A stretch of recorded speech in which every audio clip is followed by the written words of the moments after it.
Queridos, o assunto de hoje é perseverança dos santos. Alguns conhecem como preservação dos santos, um presente que Deus nos deu.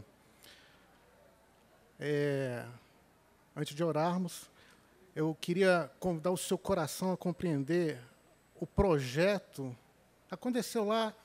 Isso aconteceu há mais de 2000 anos atrás, mas em 1618, grupos reformados se reuniram para reforçar a ideia da salvação.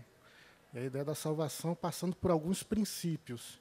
E eu queria que o meu coração e o seu coração se fortalecessem, saísse nessa manhã acreditando que o Senhor está cuidando de nós. E trazer uma informação importante para os nossos filhos e para os nossos netos. Vamos orar? Pai querido, obrigado, Senhor, por esta manhã. Que o Senhor possa iluminar o entendimento, a nossa mente, Pai. Já está iluminado o nosso coração, Pai. Então, fortaleça os nossos pensamentos. Que possamos contribuir, Pai, para a nossa consciência aquilo que a Tua palavra já nos fez e nos iluminou. Senhor, que o Senhor derrame a Tua graça sobre as nossas mentes, sobre o nosso coração. Que possamos sair daqui na certeza de que, de fato, o Senhor nos salvou. Isso está onde? Nos Teus decretos. Te honramos por isso, Pai. Amém. Queridos, perseverança dos santos, preservação dos seus herdeiros. Isso é um tema maravilhoso. Eu queria que você confortasse o seu coração e entendesse. E para a gente começar com essa ideia, a principal ideia de tudo vai nascer de onde? De uma oração. Eu vou introduzir, porque isso foi falado nas últimas 4 aulas. Onde nasceu esse projeto? Só vou introduzir o projeto que nasceu, mas eu queria que você abrisse em João, capítulo 17, queridos.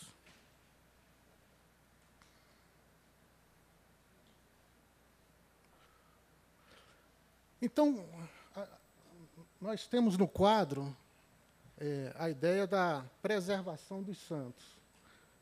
E aí diz o seguinte: nós aprendemos isso, tem sido reiterado.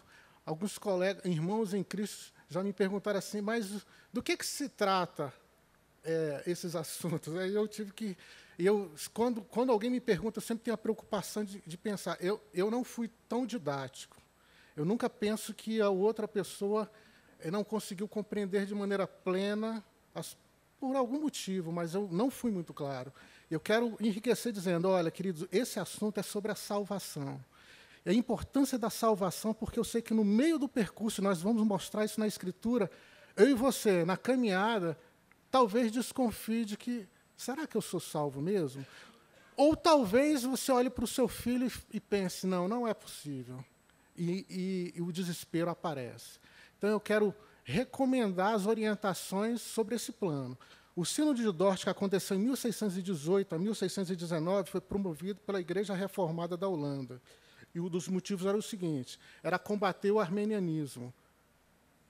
Um grupo, discípulo de Jacob Armínio, que trouxe o projeto de que nem todos, que nós somos salvos, mas podemos perder a salvação. Aí vem os reformadores para contradizer isso. Não, ao contrário. Nós somos salvos e quem fez isso foi o Senhor. E passam por 5 estruturas, que são essas: depravação total, eleição incondicional, nós falamos da expiação limitada, ou então sacrifício para os seus filhos, e aí a vocação eficaz, e o que é o assunto de hoje, perseverança dos santos. Você abriu a tarefa de hoje é ajudar a entender que Deus preserva a todos os seus filhos. Isso foi um assunto que eu já falei. Ele não só preserva a nossa vida da salvação, ele vai mostrar que na salvação ele vai preservar não a todos, mas ele vai adotar, e não adota todos, mas aquele que ele adota, ele vai preservar. Ele vai justificar a base das nossas estruturas, ele vai nos regenerar e vai nos santificar. Ele vai fazer isso com um projeto que ele fez nos seus decretos. E, por fim, ele resgatará, vai nos propiciar e vai dizer que a reconciliação ela é eterna. E aí eu te peço e te convido para a gente abrir no capítulo 17 de João. Isso foi o assunto, alguns versículos vão ser repetidos, queridos. Só vou estender mais os versículos. Abra comigo no capítulo 17 de João, capítulo 6. E olha como começa a leitura desse capítulo.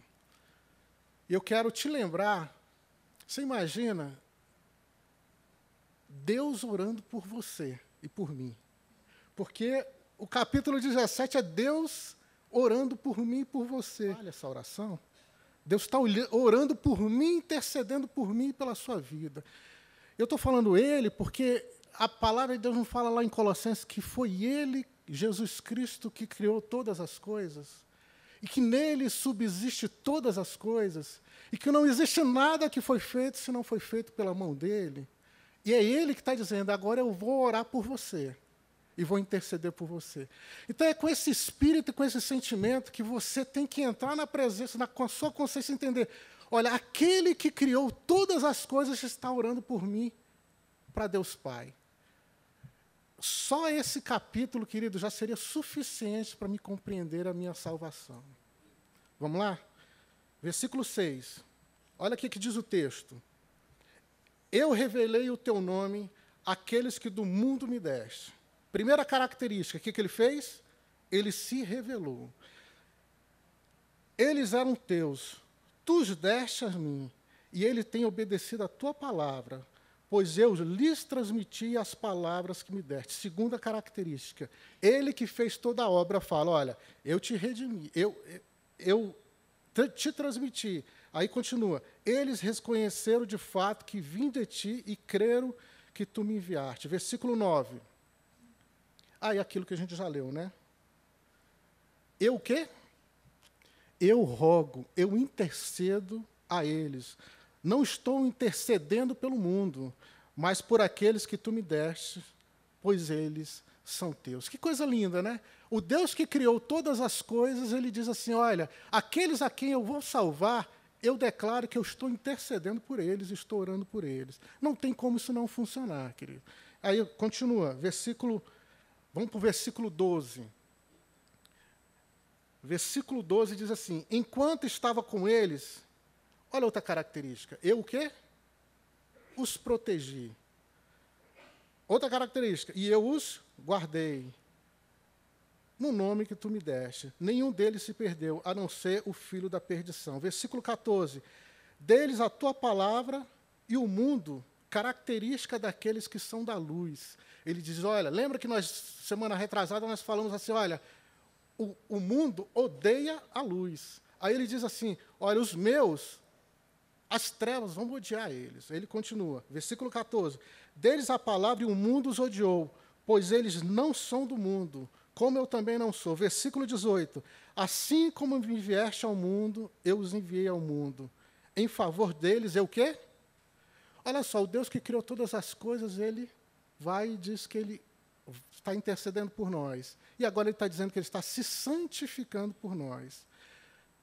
Então, queridos, passa a ser uma heresia eu e você acreditar que nós podemos perder a salvação diante de um Criador que diz que se santifica por mim, que está orando por mim, que criou todas as coisas, e no final de todas as coisas eu passo a crer que talvez eu não tenha salvação.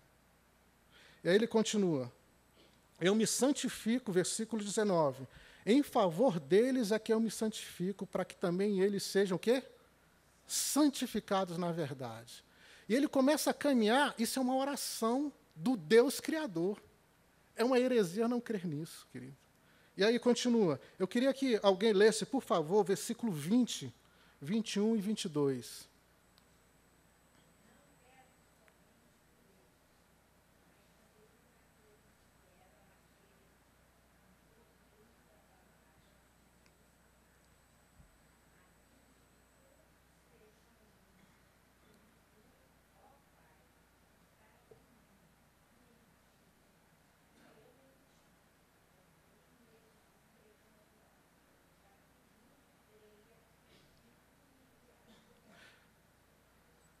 Versículo 22. E deles a glória que a mim me deste, para que sejam um como nós somos um.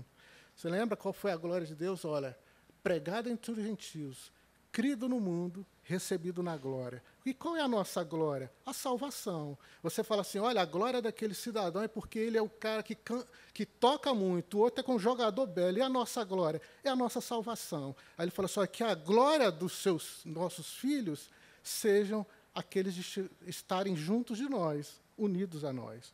E aí continua, próximo versículo, 23, 24. A oração de Cristo preserva porque uma característica importante através do Espírito Santo é que ele vai estar dentro de nós.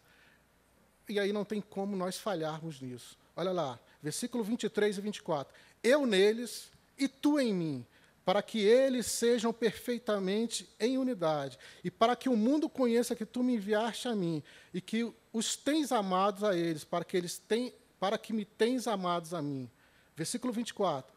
Pai, aqueles que me deste, olha só o desejo do Deus Filho. E aí, queridos, eu não posso deixar de crer nas circunstâncias da vida. Olha só, Pai, aqueles que tu me deste, eu quero. Onde eu estiver, também eles estejam comigo, para que vejam a minha glória que me deste, porque tu me amaste antes da fundação do mundo. Que coisa linda, né, querido? Ele é um presente que Deus está nos dando e nos convidando a ter a consciência de que nós vamos caminhar. Nós vamos estar possuídos de fragilidades na nossa carne, mas somos convidados a alguma coisa que não foi feito por nós, foi feito pelo nosso Criador. Versículo 27. Isso é uma outra reflexão. O Deus desse século, que são as filosofias da vida, né? Mundo secular, o poder do dinheiro, o sexo fácil, as ganâncias da vida, ele tem a audácia, a ousadia de querer estar nos afrontando. Olha o que diz o 27. As minhas ovelhas ouvem a minha voz e eu conheço, elas me seguem. E ele diz o seguinte: existem circunstâncias da vida, mas eu é que determinei pelos meus decretos. O que diz o versículo 28? Eu é que dou-lhes o quê? Capítulo 10. Perdão, queridos, capítulo 10, versículo 27 e 29. Então, as circunstâncias, capítulo 10 de João, versículo 27 a 29. Então, a história do projeto de Deus com o homem é declarando assim: eu sei que você vai experimentar algumas circunstâncias equivocadas, mas olha o que isso diz. As minhas, versículo 27, ouve a minha voz, eu conheço, elas me seguem, eu dou-lhes o quê? A vida eterna. E nunca hão de perecer, e ninguém... Não, já pensou alguém criar uma filosofia e dizer assim, olha, mas se você for analisar alguns tipos de pecado, esses aqui não vão herdar a vida. Aí Deus vai ensinar, para nós não criarmos uma dicotomia, nenhuma heresia, eu vou mostrar para vocês Deus mostrando através da santificação e da disciplina, castigando os seus filhos e falando, dessa forma eu também preservo os meus. Os meus que querem pecar, eles vão aprender através da disciplina a entrar nos caminhos do Senhor. Mas a minha palavra é que não vai ser falha. Aqueles que estão nas minhas mãos não vão sair. Isso que você tem que entender, queridos. E aí declara, 29, meu Pai que me deu é maior do que todos, do que toda a filosofia da vida, de todas as amarguras e as histórias que vão acontecer. Ele diz, o meu Pai que criou todas as coisas é maior do que tudo, e ele declarou, continua, ninguém pode arrebatar. Lembra no começo? Ninguém pode arrebatar das mãos de Jesus. Agora ele diz, ninguém pode arrebatar das mãos de quem? Do meu Pai. Então ele fortalece a unidade que ele disse nos versículos anteriores, que ele está unido com o Pai. O Pai está unido com ele. Ele vai declarar que ninguém sai das mãos, e afirma, e também ninguém vai sair da mão do meu Pai. Próximo texto. Nós já conhecemos esse texto, né, querido? João capítulo 6, versículo 25. Mas eu queria que esse texto tivesse em encontro com o que nós caminhamos na vida para entendermos o que passei pelo espírito daqueles que são da luz. Olha lá. João 6,35. Qual é a fome e a sede do mundo, querido? Já escrevi sobre isso. A soberba da vida, o orgulho do mundo, a intelectualidade altiva. O cara vai ficando intelectual e ele quer ficar mais altivo e mais soberbo. Ele é que pensa melhor do que todo mundo, e qualquer pessoa que pensa menor do que ele é um ignorante. E ele destrói a ignorância dele, porque dentro do olhar do mundo, a intelectualidade é um prazer, principalmente quando ela é altiva. e ele vai destruindo o caminho de qualquer pessoa que passa pela frente. Essa é a fome e a sede daqueles que estão no mundo.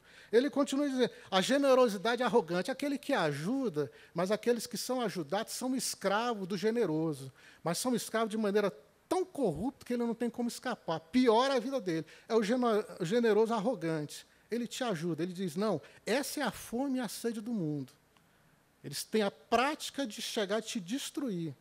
Nós já falamos sobre o ímpio na semana passada. Paz corrompida é aquela coisa de você ter paz através de propina. Já que eu não consigo ter paz pelo meu espírito, eu tenho que comprar a paz. Essa é a fome e a sede do mundo. Outra característica é a fraqueza emocional substituída por palavra de alta formação. Teoria positivista de Augusto Comte. Olha para o espelho, sorria que você será feliz. Acorde de manhã e declare 10 vezes que você é feliz e a sua vida será feliz. Querido, isso não dá. Para os servos do Senhor é se ajoelhar na presença do Senhor, se quebrantar aquele que te criou. E aí ele continua, e aí diz, qual é o... Aí ele entra para os seus filhos e declara, o que nós vamos ler agora. Jesus lhe disse, eu sou o quê? O pão da vida. E aquele que vem a mim, jamais o quê? Terá fome. E quem crer em mim, nunca terá sede. Ele está falando do quê? Ele está falando que você não terá a fome do mundo, porque a fome do mundo ela é corrompida, a generosidade deles são altiva, a arrogância deles são abomináveis, a intelectualidade, a estupidez, eles te devoram. Daqui a pouco a gente vai ler sobre uma pessoa, já falei dele aqui várias vezes, que tentou copiar o ímpio. E aí, o presente para os servos de Deus é o caminho dos seus segredos. Vamos lá, para a próxima.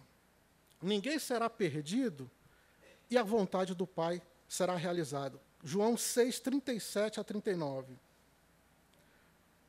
João capítulo 6, versículo 37 a 39. Todo o que o Pai me dá é porque o Senhor de fato deu. Ele diz, não tem como você se rebelar, ele vai voltar para mim, ele virá a mim. E o que vem a mim, de maneira nenhuma, eu vou de novo lançar fora.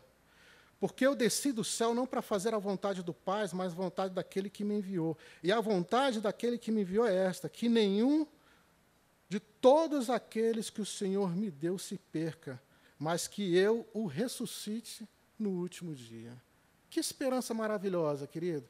Então ele vai tateando o nosso coração e nos informando qual é a capacidade que ele tem de fazer, segundo os seus segredos, nos levar à consciência do Evangelho. Próximo texto. Dizer que os cristãos podem perder a salvação é afirmar que Deus não faria aquilo que ele prometeu fazer. Então, versículo 19 de Ezequiel. Ezequiel 11, capítulo 19, versículo 20. Eu vou falar daqui a pouco de Jeremias. Quem está na turma aqui que já me escutou, falou, já é a 4ª vez que você fala de Jeremias, eu tenho que tratar Jeremias com muito carinho, porque daqui a pouco eu achar que eu tenho raiva de Jeremias. Não, querida, ao contrário, eu tenho muito amor, e ele se parece com a história da nossa família. Por isso é que eu lembro dele. Mas Ezequiel, ele era jovem quando viu as vidas de Jeremias. Quando Jeremias passou por calamidades, Ezequiel estava assistindo isso. E Ezequiel, quando foi chamado pelo Senhor, ele temeu, porque ele pensava que a história ia continuar, a história de Jeremias. E, de fato, algumas tragédias aconteceram na vida de Ezequiel. E olha o que ele diz aqui no versículo 19. Alguém pode ler? Ezequiel 11, versículo 19 e versículo 20.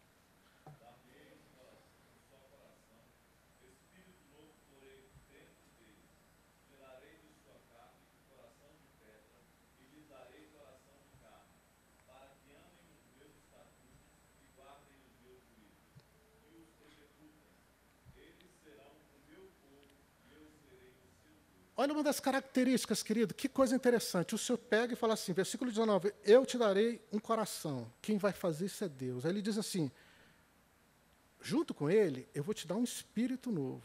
Aí ele continua dizendo o seguinte, olha, eu tirarei de vós o coração rebelde. Você lembra que Ana, quando estava, não tinha filho, aí que a estéril, aí ela chorou, ficou rebelde, endureceu o coração, ela chorava. Aí Deus abençoou e deu Samuel. Como é que ela faz um cântico diante do Senhor, dizendo assim, ó, até os rebeldes são quebrantados pelo Senhor. Ela olha para Deus e vê o poder de Deus agindo nela. Isso eu não posso fazer. Mesmo que eu me esforçasse, não dá. Mas foi Deus que me quebrantou. E aí ele diz isso em Ezequiel. Ele fala assim, olha, eu vou dar para vocês, eu vou cuidar dos meus filhos, eles vão ser preservados. E como? Eu vou dar um coração novo. Eu vou dar um espírito novo. Você vai ter vontade de pecar. Eu vou dar um espírito novo, vai descontrolar a sua alma. E vai pecar. Alguns vão pecar. E se pecar, eles vão se aborrecer dentro dele. E o Senhor vai dando um coração novo e um espírito novo. Versículo 20. Para que andem, e a ideia é isso, para que andem debaixo dos meus conselhos, para que guardem os meus juízos, para que cumpram todos eles. Eles serão o meu povo, e eu serei o quê? O seu Deus. É Deus caminhando conosco e falando, eu sei que vocês são rebeldes, eu sei que vocês têm medo da vida, eu vou controlar as coisas. Próximo texto. Os preservados, eu queria que você abrisse em 2 Coríntios, capítulo 4, porque isso é interessante para a gente fazer uma leitura mais extensiva. Os preservados, eles não são capazes de falsificar as Escrituras, queridos. Mas tem uma coisa interessante. O salmista diz assim, que nós, o conselho é assim, não sejais como ímpio, que pensa em coisas altivas, que duvida no coração, que pensa em coisas maldosas, que mudam aquilo que é certo. Deus dá um conselho no salmista, olha, não sejais como ímpio. E muitas das vezes nós temos essa capacidade de interpretar os textos conforme o nosso querer, como se fosse um ímpio. Mas ele diz assim, embora os nossos pensamentos são fracos, Deus vai iluminando a cada dia. Mas para o ímpio, ou para os outros, ele diz o seguinte, para os incrédulos, fala assim, olha, eles não têm capacidades, eles, para preservar as Escrituras, falsificam. Não é o nosso caso. Olha aqui que diz o 2 Coríntios, capítulo 4, versículo 2 a 4. Então, os preservados eles não são cegos de entendimento, embora nós não tenhamos total entendimento, mas o entendimento eles vão sendo aflorados. Versículo 2 do capítulo 4. Alguém leia? 2, 3, por favor. Capítulo 4, versículo 2 de 2 Coríntios.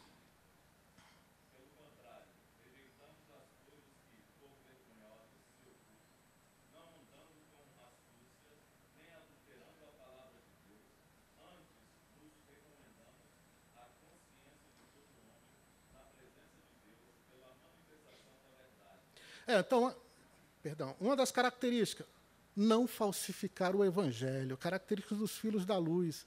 Embora nós, pela nossa ignorância, não conseguimos interpretar, mas não é com dolo, ele fala que os dos filhos das trevas, eles têm não conseguem enxergar a luz, eles não foram preservados, por isso eles, para enxergar a verdade, eles inventam.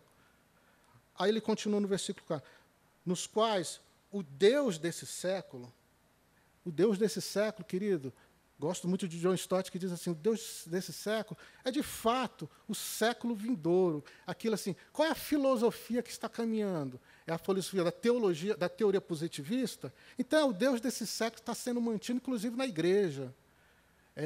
Tem um pastor de São Paulo, que há uns 12, 15 anos atrás, batista, eu gostava de ouvi-lo, inteligente. Só que, um dia desse, ele pregou que a morte universal de Deus e que Deus vai salvar todo mundo. Aí eu, começando a fazer uma releitura dele, percebi que onde ele está encaixando as ideias? Na teoria positivista. Ele pega as ideias de Augusto Comte e vai trabalhando ela para que a sua alma e a minha alma acredite. O que é alegria? Então, vamos falar alguma coisa sobre a alegria no texto? Vamos ter que achar a alegria no texto. O que é percepção? O que é vergonha? O que é a teoria positivista? Ela vai tentando ser o Deus daquela ideia para que você se conforte na ideia e não no conteúdo. E aí, isso está acontecendo. E um pastor que eu admiro ainda, tenho muito amor por ele, agora está na ideia da universalidade, que Deus vai salvar todos. Olha lá, e ele diz o seguinte, nos quais o Deus desse século chegou ao entendimento dos incrédulos, para que não resplandeça a luz do Evangelho da glória de Cristo, que é a imagem de Deus. Eu acho isso importante porque eu quero te fazer uma pergunta, você não precisa me responder, isso é para a sua alma. para o seu espírito, você tem que responder isso para dentro de você. Olha o que diz o texto. Nos quais o Deus deste século cegou o entendimento dos incrédulos, para que não resplandecesse a luz do Evangelho. Pergunta íntima. O Evangelho resplandeceu dentro de você? Você sabe que resplandeceu, querido. Você é aquele que vem à casa do Senhor pelo prazer de glorificar o seu Deus.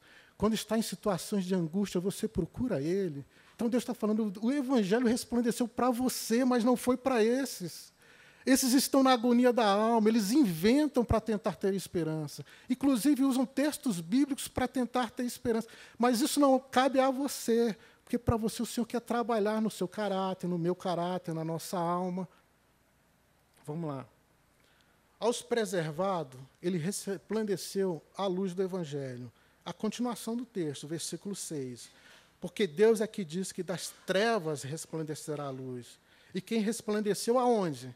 Ele resplandeceu essa luz dentro dos nossos corações. Para o quê? Para a iluminação do conhecimento da glória de Deus na face de Jesus Cristo. Então, se eu pertenço a esse grupo, o apóstolo Paulo vai dar vários conselhos. Olha, nós pertencemos à herança, então vamos caminhar conforme os herdeiros de Deus. Se somos ignorantes, aí o Senhor fala assim, Ele vai nos ensinar a ter capacidade, vai nos orientar, nos santificar, através da regeneração, e trabalhar dentro da nossa alma. Mas uma coisa é certa, Ele nos separou e nos conduziu nesse meio. Próximo, 2 Coríntios 4, 8 a 10. Preservados, isso aí é uma coisa importante, porque trazem em nós a marca de Cristo, né? Versículo 8, 9 e 10. Por favor, alguém leia.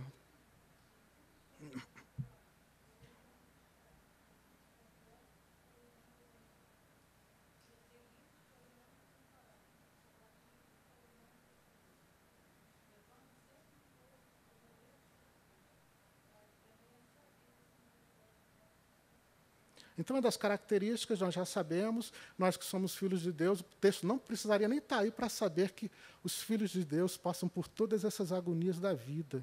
Mas se o texto está selado, é para declarar que os filhos de Deus que passam por isso, continuam sendo os herdeiros daquilo que o Senhor fez nos seus decretos. Próximo. Vamos abrir Judas, capítulo 1, queridos. O Senhor não só nos preserva, Ele também nos conserva em santidade, porque eu sei que já vai existir essa pergunta. E quando eu conheço pessoas que estão vivendo em pecado? Nós vamos conversar sobre isso, querido.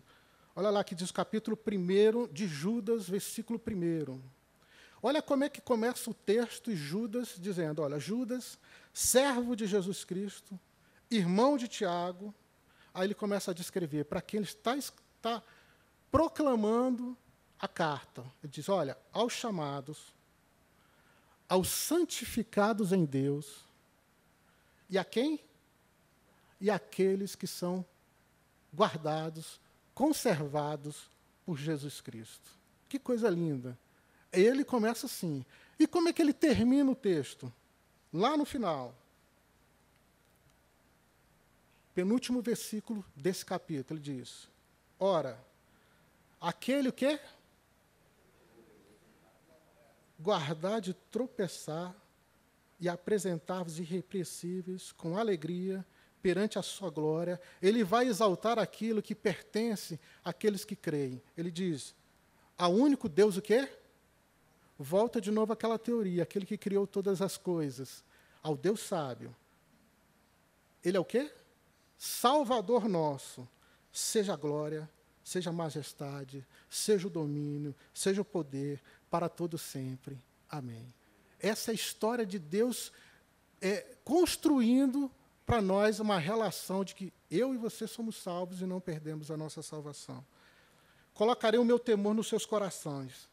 Jeremias capítulo 32, agora vamos chegar no, como diz o meu filho, quando ele erra em alguma coisa, ele fala assim, mãe, o pau vai quebrar. Então, a gente vai pegar aqui Jeremias capítulo 32. Olha o que Jeremias vai declarar, querido. Repetindo uma informação de Ezequiel. E farei com eles o quê? uma aliança eterna, de não me desviar e de fazer-lhe o bem. E porei o quê? O meu temor nos seus corações, para daqui a pouco, ou de repente, se esquecerem de mim, os meus filhos nunca se apartarão de mim. Que coisa linda, queridos. Isso é para mim e para você ter esperança. Quando eu vou contando historinha para o meu filho, que quando tinha 6 anos, já tinha uma noção, hoje está com 8, fez 9, contava algumas histórias, ele parava a historinha, mas a percepção era compreender o que Deus fez com ele. E aos poucos eu percebia a realização dele da alma e a segurança dele. A gente tem que fazer isso com a nossa família, com a nossa alma, com os nossos parentes. Olha lá. Uma das formas de Deus, e agora a gente vai começar numa ideia que eu gostaria que você refletisse, para que não fizéssemos aqui uma apostasia da relação com Deus. Podemos pecar, vamos viver pecando, vamos ter prazer no pecado, já que Deus salvou. Olha como é que começa o texto de Tessalonicenses 5, 23 e 24. Uma das formas de Deus preservar e trabalhar no nosso coração é a santidade e a disciplina. 1 Tessalonicenses 5, 23 e 24. O mesmo Deus de paz.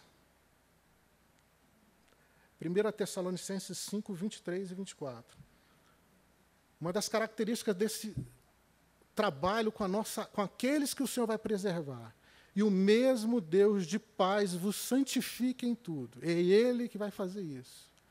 E todo o vosso espírito, e santifique toda a vossa alma e corpo, sejam plenamente conservados, irrepreensíveis para a vinda do nosso Senhor Jesus Cristo. Aí ele termina dizendo o seguinte: fiel é o quê? É o que vos chama. Ele é fiel.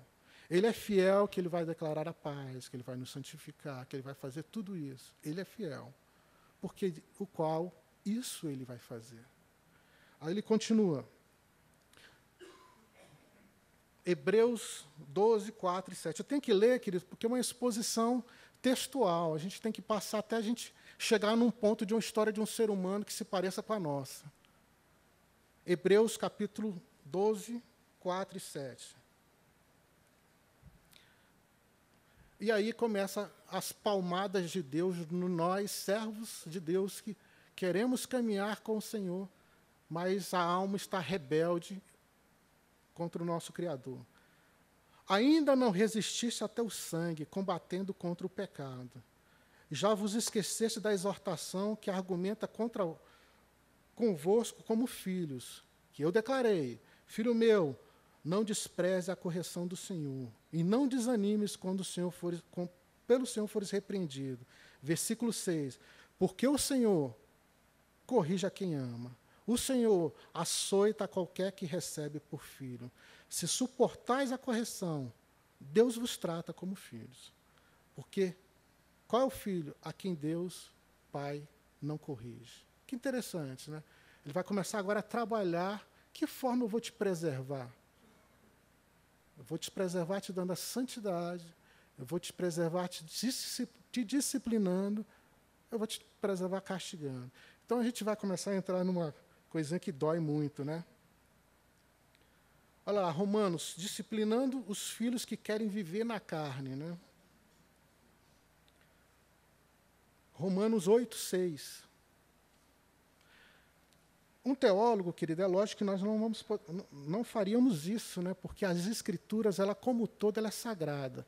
Mas eu lembro de um teólogo dizendo assim: se você compreendeu o Evangelho, aconteceu um surto no mundo, e todos os textos foram queimados, só sobrou o capítulo 8 de Romanos, você compreendendo o Evangelho, você vai saborear Deus com o capítulo 8 de Romanos.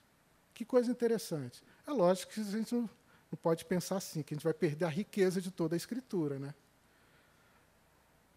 Versículo 6, porque a inclinação da carne é morte, a inclinação do espírito é vida e paz. Ele está falando assim, olha, a inclinação da impiedade é mal, mas a inclinação da luz é vida, a inclinação dos ímpios é treva, a inclinação daqueles que amam a Cristo é paz. É isso que ele está dizendo. Aí ele diz, porquanto a inclinação da carne, versículo 7, é inimizade contra quem? Contra o seu Criador, pois não é sujeito à lei de Deus.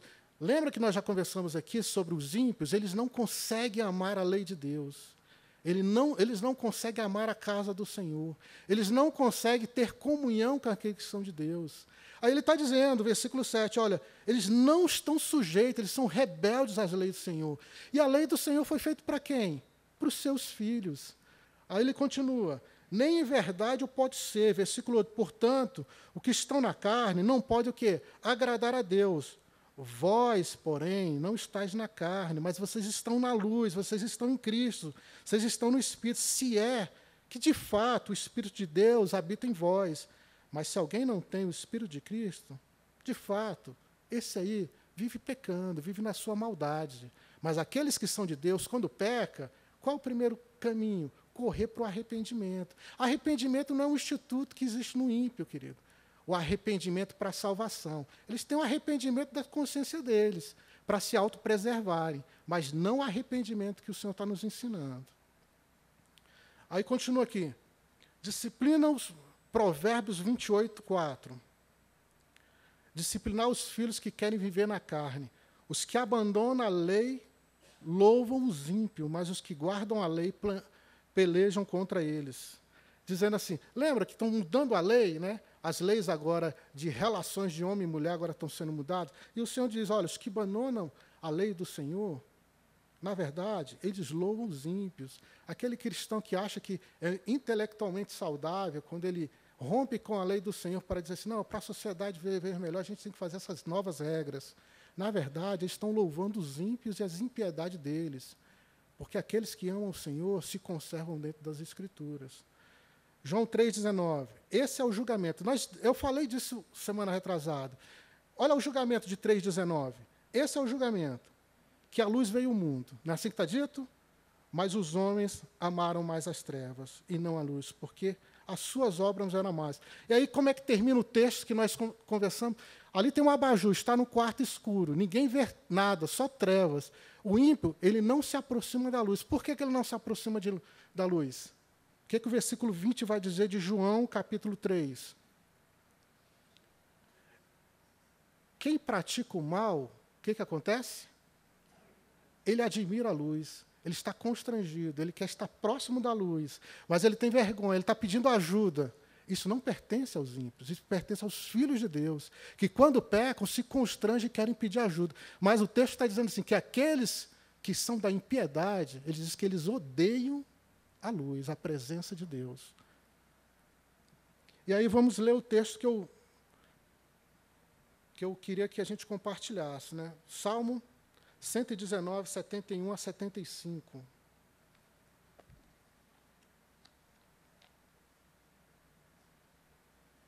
Salmo 119, 75, para você não achar que uma das formas do Senhor nos preservar é nos disciplinando. E não falar assim, olha, estão na presença de Deus, você salva. O Senhor, se está nos seus decretos, vai te salvar. Ai daqueles que for castigado pela mão do Senhor. Aqui, versículo 71, 119, 71. Foi bom para mim ter sido, o quê? Castigado para que aprendesse a tua lei. E o versículo 75. Sei, Senhor, que as tuas ordenanças são justas e que por tua fidelidade me castigaste. Ele está dizendo, eu estou trazendo os meus para que os rebeldes sejam orientados pelo Senhor. Né? Uma das formas de Deus preservar e trabalhar no coração dos seus filhos, olha lá, versículo 10 de Jeremias. Vou entrar em Jeremias, que é a dor do ser humano, e ela passa por nós. Quem não esteve aqui, quem já assistiu, já ouviu a história. Senhor, corrige-me, capítulo 10, versículo 24. Mas somente com justiça, não com ira, para que não me reduzas a nada. Queridos, quem está dizendo isso é Jeremias. Vamos guardar esse texto, porque agora a gente vai entrar. Eu queria que você abrisse no capítulo 12 de Jeremias, queridos.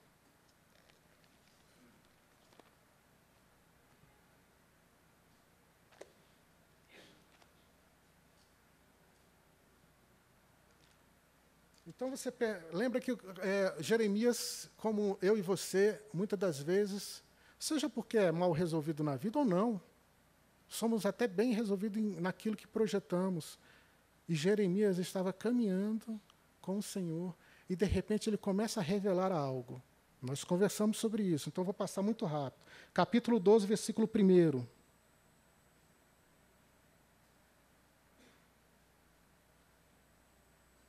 Aí ele diz o seguinte: justo és, Senhor, quando eu entro contigo num pleito, contudo, não sou louco, não falarei contigo sobre os teus juízos, mas eu vou declarar algo. Por que prospera o caminho dos perversos? Por que eles vivem em paz, todos os que procedem de maneira errada? Plantar-te, e eles é que deleitam as raízes, crescem e dão fruto. Tem nos seus lábios, mais longe do seu coração, as bênçãos. Mas tu, Senhor, me conheces. Olha que coisa interessante. Jeremias vai começando a andar com o Senhor e começa a se prostrar na presença de Deus e dizer o seguinte: olha, Senhor, eu não posso declarar que eu estou admirando e invejando a prosperidade do ímpio. Eu vou colocar como é a prosperidade do ímpio, porque o Senhor não ama essa prosperidade. E depois eu coloco como é que é o meu coração. Olha que coisa interessante. Ele vai, entra numa briga e diz assim: eu não vou, Senhor, falar dos teus juízos, eu vou falar como é que os ímpios são. E daqui a pouco eu vou dizer como é que é o meu coração. Aí ele diz no versículo: mas tu, Senhor, me conheces, tu me vês, tu prova o que sente o meu coração para contigo. Ele começa a descrever sobre o ímpio. Arranca, faz isso, faz as tragédias com ele. Mas, Senhor, tu sabes como é que eu sou. Aí o que o Senhor diz no versículo 5? Deus falando com Jeremias.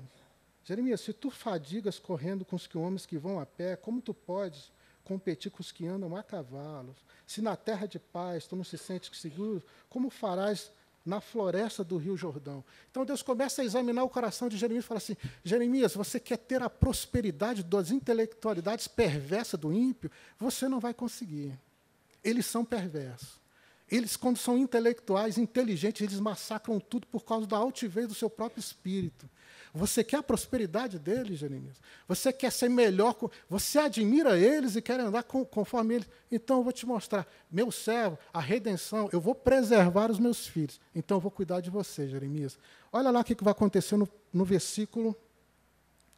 Eu não sei aqui se eu saí, ou Cláudio.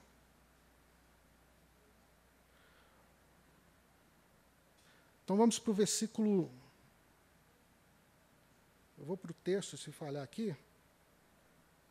Então vamos lá para o versículo, capítulo 20 de Jeremias. Aí você sabe que Jeremias, no capítulo 17, fala: olha, o corrupto, coração corrupto, quem conhecerá? Aquela história toda que Jeremias vai tentando abarcar a sua alma na presença de Deus e ao mesmo tempo, sendo instrumento de Deus. E nós já lemos isso, cansados de ler, isso é uma repetição para você. Olha o que diz o versículo 3.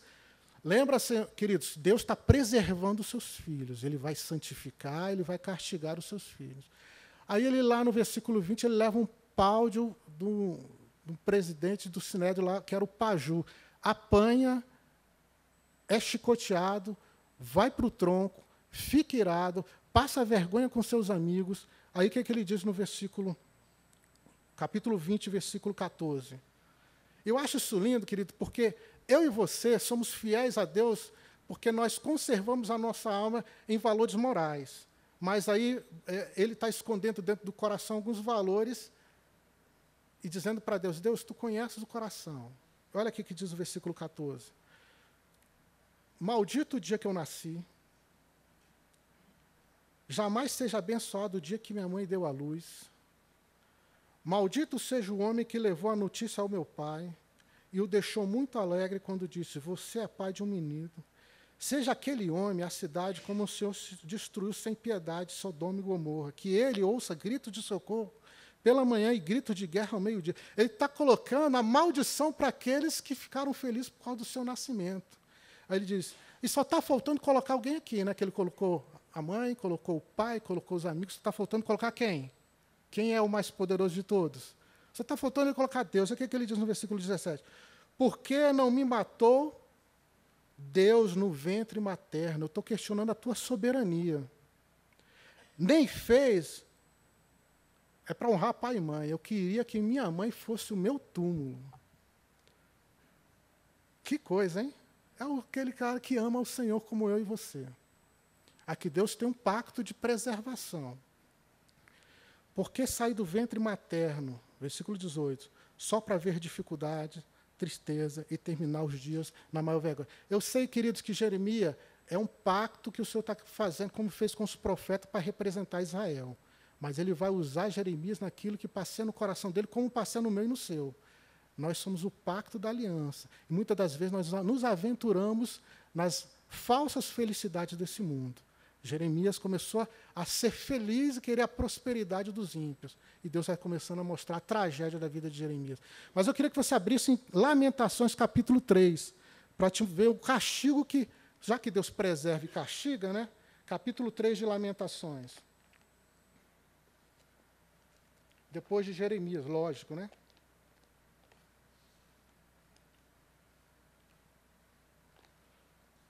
Capítulo 3 de Jeremias. Perdão, capítulo 3 de Lamentações.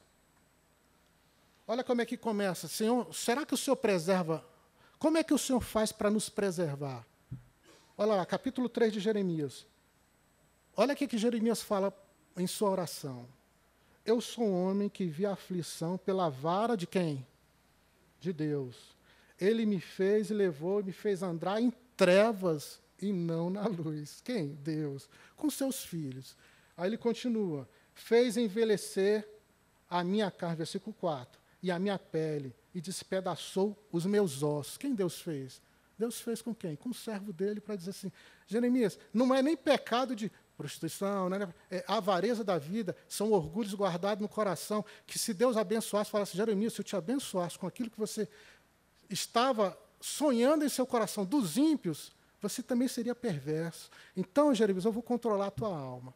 Controla, apanha, tem vontade de morrer. E agora ele declara, olha, eu fui castigado nos meus ossos. E aí continua. Versículo 5. Edificou contra mim e me cercou de veneno e de dor. Eu vou pular, porque eu achava que eu não precisava de óculos. Estou descobrindo que eu preciso de óculos. Então, versículo 20.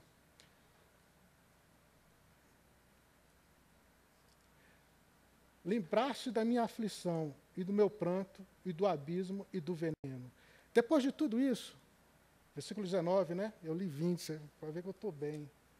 Então, vamos lá, e o versículo 22. E aí a compaixão de Deus a favor dos seus filhos. A misericórdia do Senhor são a causa de nós não sermos consumidos. Lembra, no começo ele conversa com Deus diferente. Por que o Senhor não me abençoa? Mas agora, depois de apanhar, ele fala assim, não, eu olho para o Senhor e vejo ele cheio de misericórdia por mim. Ele não se revolta com Deus. Ele fala, foi a misericórdia do Senhor que não me consumiu. Que interessante. Deus preservando os seus filhos. Eu queria que você...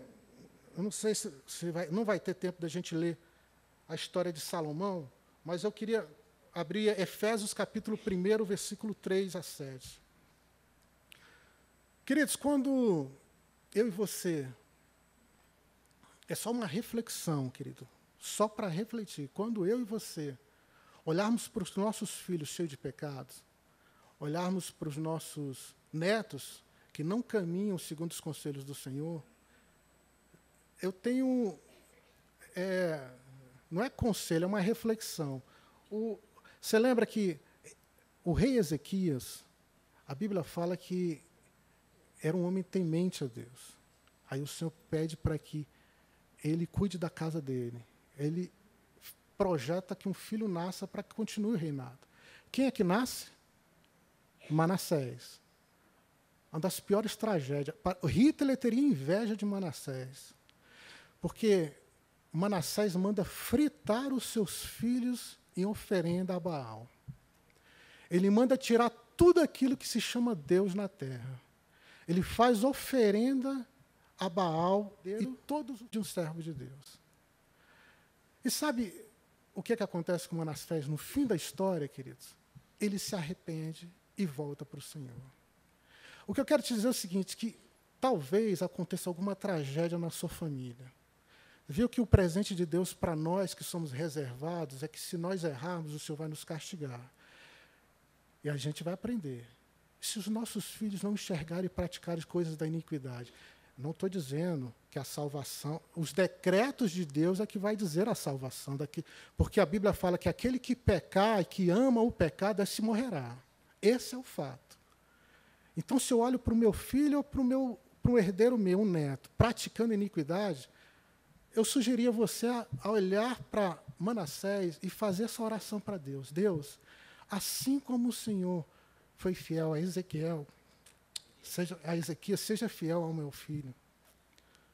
Compadece dele, tenha misericórdia, das suas iniquidades sara. Você lembra, querido, que Davi fala assim, se o Senhor, quando ele praticou a iniquidade, Davi nos diz assim, se o Senhor perdoar as minhas transgressões, e eu falar aos outros das transgressões perdoadas, eu converteria muitos. Então, Senhor, perdoa as minhas iniquidades para que os outros possam ouvir que o Senhor perdoa, para que eles também sejam perdoados. Porque o Senhor adora ser glorificado. Então, é um conselho, querido, se sua família tem alguém em iniquidade, aí eu gostaria que você, como reflexão, entrasse na presença de Deus e falasse, olha, Senhor, assim como o Senhor fez com Manassés, que restaurou a história dele, faça isso com meu filho, faça isso com meu neto, faça isso com meu parente. Está nos teus decretos, porque eu sei que o Senhor não ama o pecado, mas o Senhor pode restaurar. Você lembra que Salomão, quando servo do Senhor, vamos lá abrir 1 Reis, capítulo 11? Leia aqui, 1 Reis, capítulo 11. Olha aqui o que diz. Sei que já são 11h30, querido, me perdoe, eu sou falho nisso. Vou tentar melhorar, pastor. Capítulo 11. Aí diz o seguinte. Alguém pode ler, que eu estou cego. Capítulo 11 de 1 Reis, de 1 a 10.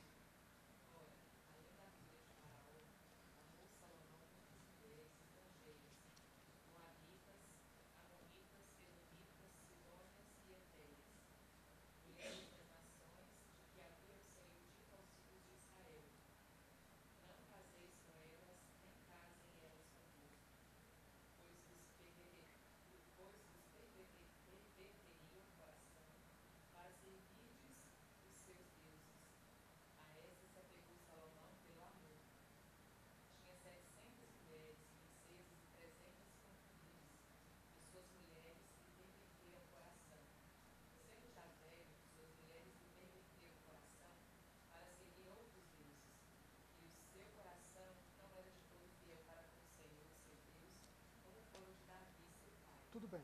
Tá aí. Então, olha que coisa interessante. Sábio, ungido pelo Senhor, olha a iniquidade que Salomão pratica. Não, vai adorar outros deuses. E no final, o texto vai dizer que o Senhor não vai castigar Salomão por causa de quem? Por causa do seu pai Davi. Ele olha para Davi e fala assim, eu vou restaurar Salomão por causa das promessas que eu fiz ao seu pai. É lógico, querido, que não faça disso uma regra, uma abominação dentro do seu lar. Se alguém pecar, esse morrerá. Mas se estiver pecando, você pode entrar na presença de Deus e falar, Senhor, o Senhor me preservou. O Senhor tem uma história com a geração. Faça isso, quebranta isso segundo o teu eterno amor, como fez com Manassés e como fez com Salomão. Faça essa oração, querido. Sirva isso de reflexão. Nós não conseguimos conduzir o coração dos nossos filhos, mas quem conduz o coração deles? O Senhor. Amém? Vamos terminar lendo Efésios, capítulo 1, 3 e 7. Bendito Deus de nosso Pai Jesus Cristo. Efésios, capítulo 1, versículo de 3 a 7. O qual nos abençoou com todas as bênçãos espirituais nos lugares celestiais, em Cristo Jesus. Também nos elegeu neles antes da fundação do mundo, para que fôssemos santos e irrepreensíveis diante dele. Nos predestinou, versículo 5, para filhos da adoção por Jesus Cristo. Segundo, o beneplácito. Beneplácito é o quê? A aprovação da sua vontade. Então, querido, Deus aprovou no céu, pela sua vontade, nos guardar. Ele está dizendo, eu vou te preservar até o fim. Olha que coisa linda. Deus cuidando da nossa alma e cuidando da nossa história. eu termino com Romanos, perdão, 11:35, querido. Romanos, nenhuma condenação, capítulo 8. É aquilo que a gente já leu, né? Vira reza para muita gente, mas se tiver consciência, é nobre. Capítulo 8, para terminarmos. Portanto, agora, nenhuma condenação, capítulo 8 de Romanos, versículo 1, há para aqueles que estão em Cristo Jesus, que não andam segundo a carne, mas segundo o Espírito. E termina com aquilo que todo mundo gosta, que é o versículo 29. Porque os que antes conheceu, ele fez o quê? Conforme a imagem do seu Filho, a fim de que ser o primogênito, entre muitos que ele falou lá no começo, que o Senhor veio para morrer por muitos. E aí no versículo 30 diz, ao que predestinou, ele fez o quê? Chamou. E aos que chamou, e aos que justificou, glória a Deus seja louvado. Que coisa linda, querido. Deus cuidando, castigando, nos santificando, nos preservando, ensinando a beleza da sua glória. Talvez eu tenha que ler para terminarmos, né, a grande notícia final. Todo mundo já sabe, mas a gente tem que ler. Versículo 37, mas em todas as coisas somos mais que vencedores por causa de nós? Não, querido, por causa daquele que nos amou. Porque eu estou certo que nem a morte, nem a vida, nem anjo, nem principados, nem potestade, nem o presente, nem o futuro, nem a altura, nem profundidade, nem qualquer outra criatura poderá nos separar do amor de Cristo Jesus. Que Deus te abençoe. Vamos orar? Pai, obrigado, Senhor, por esta manhã. Fortaleça o coração dos meus irmãos, que a convicção esteja enxugando as lágrimas do seu coração. Aqueles que têm medo da salvação, ou que têm receio dentro do seu lar, Pai. Fortalece pela convicção da fé que há neles. E quem depositou isso foi o Senhor, Pai. O Senhor mesmo declarou que o Senhor vai cuidar de cada um de nós. Fortalece o nosso espírito, Pai. Que saiamos entendendo que se errarmos, o Senhor vai nos endireitar. E se andarmos correto, nós glorificaremos a cada dia o Senhor por isso. Louvado seja o nome do Senhor. Que o Senhor fortaleça o coração dos meus irmãos, fortaleça a nossa vida de esperança e nos encha da tua alegria para a glória de Deus. Amém? Querido, Deus te abençoe. Já são 11h43. À tarde, possamos nos ver aqui. Deus te abençoe, queridos.